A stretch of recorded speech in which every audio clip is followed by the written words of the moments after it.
A heated exchange there in the Oval Office between President Trump, Ukraine's President Zelenskyy, and Vice President Vance. The whole exchange started with President Trump being asked about his alignment right now, whether he's aligned with Vladimir Putin.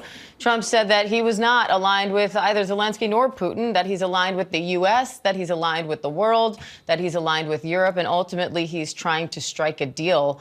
Vice President Vance then spoke, saying that this is all about diplomacy, criticizing the Biden administration and saying diplomacy is what's needed for peace right now.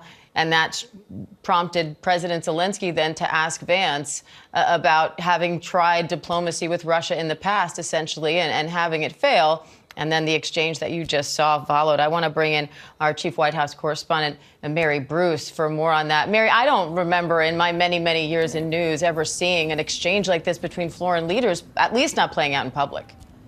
Diane, in my many years of covering the White House, I have never, ever seen anything like that. You quite literally have the future of Ukraine hanging in the balance. And yet here you have Ukrainian President Zelenskyy, Donald Trump, and at times Vice President J.D. Vance all shouting at each other, talking over each other, chastising each other. The president saying you are gambling with World War III, saying you don't hold the cards. And I think when you take a step back and remember what led to this moment, Donald Trump over the last several weeks has increasingly been turning away from Ukraine, away from his ally in President Zelenskyy, and towards Russia, towards Russian President Vladimir Putin. It was just days ago that President Trump labeled Zelenskyy a dictator. He has falsely blamed Ukraine for starting this war. That is simply not true. Russia invaded Ukraine 3 years ago, and he has repeatedly criticized Zelenskyy for not giving in to his demands, essentially, for how to end this war.